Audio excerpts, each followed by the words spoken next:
Halo, perkenalkan nama saya Belansa Rebelia dengan NIM 20030200073 dari kelas 1C, Prodi Administrasi Bisnis, Fakultas Ilmu Sosial dan Ilmu Politik, Universitas Nusa Cendana Kupang 2020. Tujuan saya membuat video ini untuk memenuhi tugas mata kuliah sosiologi, yaitu mereview buku yang ke-14. Baik, di sini saya akan mereview buku yang ke-14 dengan judul Sosiologi atau Pendekatan. Pertama, identitas buku, judul buku, penerbit, pengarang, halaman, tahun terbit. Isi dari buku ini menjelaskan mengapa sejarah dan biografi sangat penting untuk sosiologis perspektif. Sosiologi menawarkan pemandangan kehidupan sosial yang menakjubkan. Perspektif sosiologi atau imajinasi membuka jendela ke dunia non-familiar dan menawarkan pandangan baru pada dunia yang sudah dikenal. Dalam teks ini, Nazi di Jerman dan perjuangan di Amerika Selatan mengungkapkan kalau sosiologi itu luas, dan perjalanan akan membawa Anda ke sebuah kelompok yang tinggal di tempat pembuangan sampah kota. Anda juga akan menemukan diri Anda di melihat dunia dalam cahaya yang berbeda saat Anda memandang dunia lain atau dunia Anda sendiri perspektif sosiologis memungkinkan Anda memperoleh persepsi baru tentang kehidupan sosial. Faktanya, inilah yang menurut banyak orang menarik tentang sosiologi. Melihat konteks sosial yang lebih luas, perspektif sosiologis menekankan pada konteks sosial di mana masyarakat hidup. Ini menguji bagaimana konteks ini mempengaruhi kehidupan orang. Inti dari perspektif sosiologis adalah pertanyaan tentang bagaimana kelompok mempengaruhi orang, terutama bagaimana orang dipengaruhi oleh kelompok orang yang berbagai budaya dan wilayah. Sosiolog melihat lokasi sosial sudut kehidupan yang ditempati orang karena tempat mereka dalam masyarakat dan melihat bagaimana pekerjaan, pendapatan, pendidikan, jenis kelamin, ras, etnis, dan usia mempengaruhi ide dan perilaku orang. Pertimbangkan misalnya bagaimana diidentifikasikan dengan kelompok yang disebut perempuan atau dengan kelompok yang disebut laki-laki. Ketika Anda tumbuh dewasa telah membentuk gagasan Anda tentang siapa Anda. Tumbuh sebagai perempuan atau laki-laki tidak hanya mempengaruhi perasaan Anda tentang diri sendiri, tetapi juga gagasan tentang apa yang harus Anda capai dalam hidup dan bagaimana Anda harus berhubungan dengan orang lain. Bahkan gerak tubuh dan cara Anda tertawa berasal dari identifikasi Anda dengan salah satu kelompok.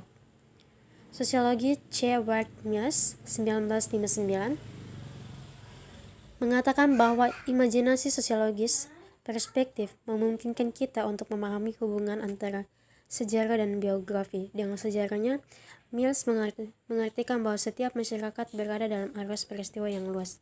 Hal ini memberikan setiap karakteristik khusus pada masyarakat seperti gagasannya tentang peran apa yang tepat untuk pria dan wanita. Dengan biografi, Mills merujuk pada pengalaman Anda dalam latar sejarah tertentu yang memberikan Anda orientasi hidup. Singkatannya, Anda tidak melakukan apa yang mereka lakukan karena Anda mewarisi beberapa mekanisme internal seperti insting sebaliknya. Pengaruh eksternal pengalaman Anda menjadi bagian dari pemikiran dan motivasi Anda. Atau kita dapat mengatakannya seperti ini, di tengah apa yang Anda lakukan dan bagaimana menurut Anda adalah masyarakat tempat Anda tumbuh dan lokasi khusus Anda adalah masyarakat itu. Pertimbangkan bayi yang baru lahir seperti yang Anda ketahui. Jika kami mengambil bayi itu dari orang tuanya di Amerika Serikat dan meletakkannya bersama orang Indian Yanomamo di hutan Amerika Selatan, kata-kata pertamanya bukan dalam bahasa Inggris. Anda juga tahu bahwa anak tidak akan berpikir seperti orang Amerika. Anak tersebut akan tidak tumbuh dengan menginginkan kartu kredit misalnya, atau desainer pakaian, mobil, smartphone, iPad, dan video game. Dia akan mengambil tempat dalam masyarakat Yanomamo, mungkin sebagai pengumpulan makanan, pemburu, atau perjuang yang bahkan tidak tahu tentang dunia yang ditinggalkan saat lahir. Mengetahui fokus dari masing-masing ilmu sosial. Sebagaimana manusia saat ini memiliki keinginan untuk kuat dan mengungkapkan misteri. Cara yang berguna untuk membandingkan ilmu-ilmu ini dan untuk mendapatkan pemahaman yang lebih baik tentang tempat sosiologi adalah dengan membaginya menjadi ilmu alam dan ilmu sosial. ilmu alam. Alam adalah disiplin intelektual dan akademis yang dirancang untuk menjelaskan dan memprediksi peristiwa di lingkungan alam kita. Ilmu-ilmu alam ini dibagi menjadi bidang-bidang penelitian khusus menurut materi pelajaran seperti biologi, geologi, kimia, dan fisika. Ini dibagi lagi menjadi lebih area yang terspesialisasi.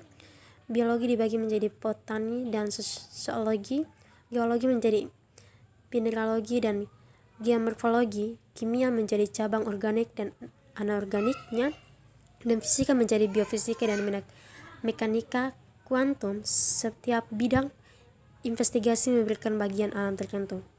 Ilmu sosial.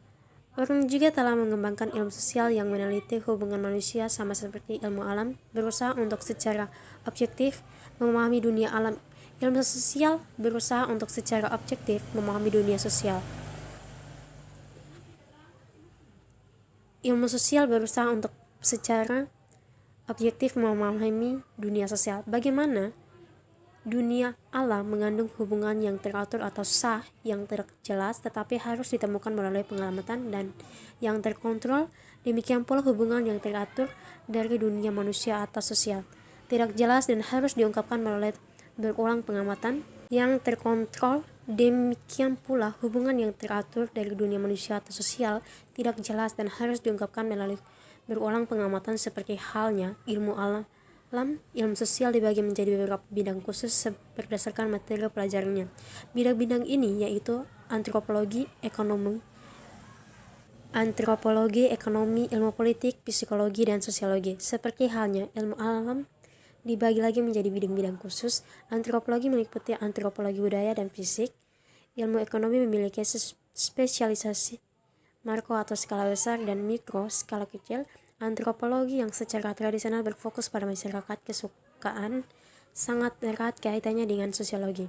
Tujuan utama para antropologi adalah untuk memahami budaya, cara hidup masyarakat secara keseluruhan. Budaya mencakup artefak kelompok seperti alat, seni, dan senjatanya, struktur, pola-pola yang menentukan bagaimana para anggotanya berinteraksi satu sama lain, seperti posisi kepemimpinan, ide dan nilai, cara kepercayaan kelompok mempengaruhi kehidupan anggotanya, dan bentuk komunikasi khususnya bahasa.